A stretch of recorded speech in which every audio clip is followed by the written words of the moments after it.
बिस्मिल्लाहिर्रहमानिर्रहीम, अस्सलाम वालेकुम। मैं हूं मखदूम शहाबुद्दीन। 10 सितंबर 2025 बुध का दिन, तीसरी आलमी जंग का आगाज हुआ चाहता है। रूस की तरफ से नेटो के अहम तरीन रुकन और यूरोपीय मुल्क पोलैंड पर ड्रोन हमला। इस हमले के बाद इस वक्त एक जानिब तो अमेरिका के सदर डोनाल्ड ट्रंप ने बाज़ाब्ता तौर पर स्टेटमेंट जारी कर दी है कि हम आ रहे हैं, वी आर कमिंग, यानी कि वर्ल्ड वॉर 3 का आगाज होने जा रहा है। और इस सारी सूरत हाल में एक तरफ तो बरतानिया इस जंग के अंदर कूदने के लिए अपनी एयरफोर्स को रवाना कर चुका है, तो दूसरी तरफ अमेरिका के बमबार तैयारे भी अपनी पोजीशन ले चुके हैं।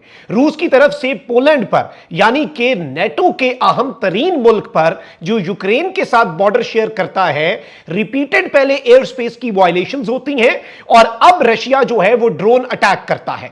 इस सब के अंदर इवन ये तक बताया गया है कि इस वक्त जो पोलैंड है वो कंसिडर कर रहा है कि नेटो का आर्टिकल 4 इस वक्त इन्वोक कर दिया जाए, और जिसके तहत नॉर्थ अटलांटिक ट्रीटी, इसके तहत ये ऑर्गेनाइजेशन बनी थी नेटो। और इसमें नाज़रीन कराम जो नॉर्थ अटलांटिक काउंसिल है जिसमें तमाम नेटो मुमालिक हैं, पोलैंड इस वक्त अपनी कंसिडरेशंस का आगाज कर चुका है कि वो नेटो के आर्टिकल 4 को इन्वोक करे और उसके बाद नेटो के आर्टिकल 5 पर बात हो। नेटो का आर्टिकल 5 है attack on one is attack on all, यानी कि अमेरिका से लेकर बरतानिया से लेकर जर्मनी, फ्रांस, इन तमाम तर मुमालिक को पोलैंड की एयर स्पेस की वायलेशन और पोलैंड के अंदर रूस के ड्रोन्स का आना ऐसे ही कंसिडर करना पड़ेगा जैसे कि इन मुमालिक की एयर स्पेस वायलेट हुई है और इन मुमालिक पर हमला हुआ है। अब यह बहुत इंपॉर्टेंट नुक्ता है।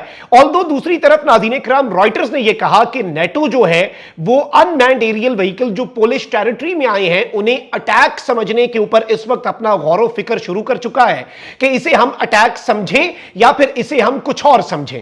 अब सबसे इंपॉर्टेंट चीज यह है नाज़रीन इकराम कि अल जजीरा यह रिपोर्ट कर रहा है कि Polish and NATO forces scramble to shoot down Russian drones.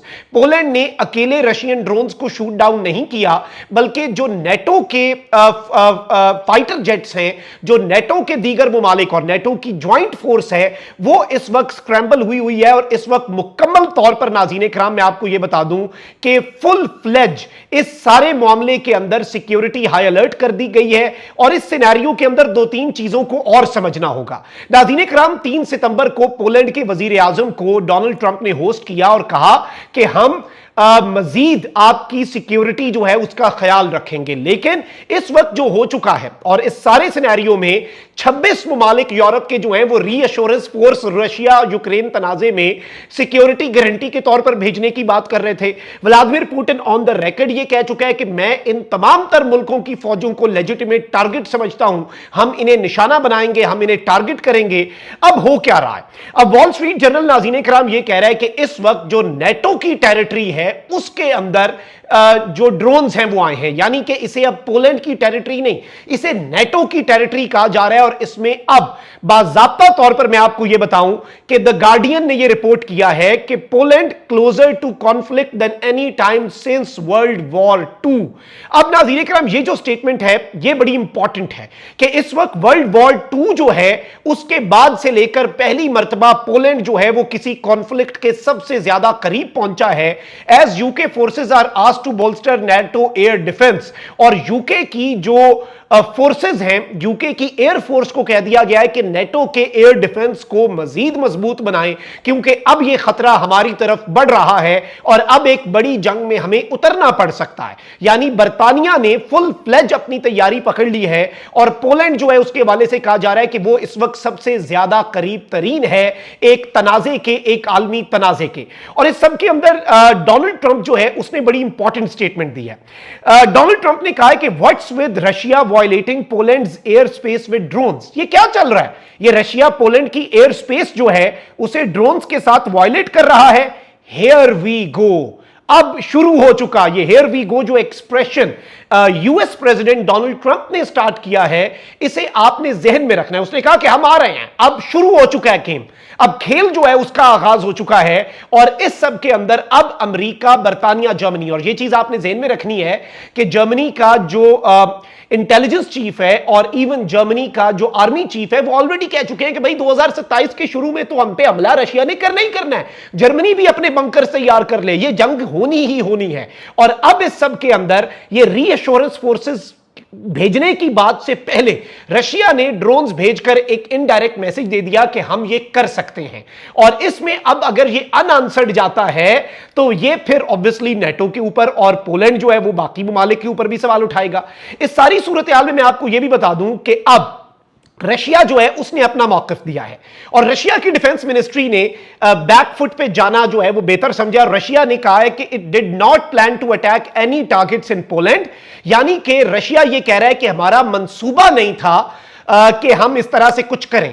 और एनाडोलो न्यूज एजेंसी टर्की की है, वो रिपोर्ट करती है कि Russia denies intentionally targeting Poland, invites वार्सो for consultations. अब रशिया ने क्या कहा है, रशिया कह रहा है कि भाई इंटेंशनल नहीं था, ये आ गए होंगे, हमने फेंके थे यूक्रेन के ऊपर। लेकिन रशिया जो है वो ऑन पर्पस ये पहले करता आया है कि वो जो बॉर्डर रीजन है ना यूक्रेन के, जो पोलैंड के साथ और बाकी यूरोपियन कंट्रीज के साथ लगते हैं, रशिया वहां पर हल्की हल्की शरारत करता है। और क्योंकि उसमें उसे कवर मिल जाता है ये कहने का कि भाई हमने तो यूक्रेन पे मारा था, थोड़ा सा आपकी तरफ गिर गया होगा। लेकिन अब चूंकि ड्रोन्स बराह रास्त एंटर हुए हैं पोलैंड के अंदर, एक घर को नुकसान पहुंचाया है और इसे नेटो और जो बाकी यूरोप है वो बहुत सीरियसली ले रहा है इस चीज को कि ये आइस जो है ये ब्रेक कर दी है, ये झाका जो है ये रशिया ने खोला है और रशिया टेस्ट कर रहा है नेटो की पेशेंस को। ये नेटो के मुमालिक का मौकफ है, जबकि रशिया ने कहा है कि भाई पोलैंड आए, हमारे साथ कंसल्टेशन करे, हम तो बातचीत के लिए तैयार हैं, हम तो गारंटी देने के लिए तैयार हैं।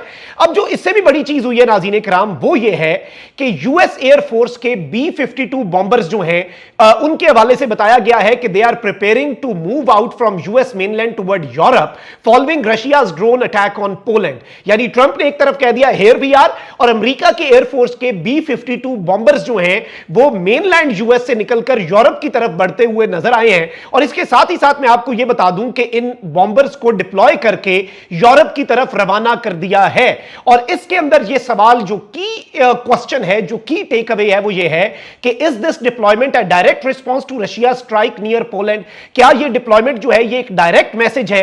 क्योंकि ये एक अहम तरीन चीज है जो कि पूरे के पूरे मंजरनामे को, पूरे के पूरे इंटरनेशनल लैंडस्केप को तब्दील कर देती है। और रशिया ने जो कदम उठाया, देखें कतर वाला मामला अभी भी फंसा हुआ है और कतर के ऊपर जो स्ट्राइक्स हुई हैं उस तरफ भी अब, लेकिन ये उससे बड़े तनाजे में कन्वर्ट हो सकता है क्योंकि उसमें तो जो अरब स्टेट्स हैं वो एक साइड पे खड़े हैं और अरब स्टेट्स जो हैं वो अपना मौकफ और अपनी जो स्ट्रैटेजी है पॉलिटिकल वो सारी अपने हिसाब से लेकर चल रहे हैं।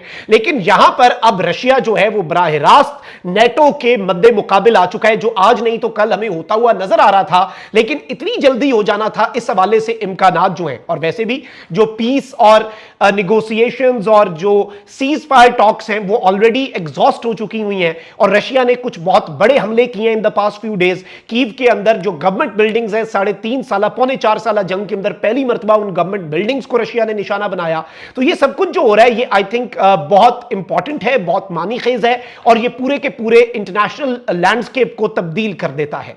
कमेंट सेक्शन में राय का इजहार जरूर कीजिएगा। अपना बहुत ख्याल रखिए। अल्लाह निगहबान। पाकिस्तान जिंदाबाद।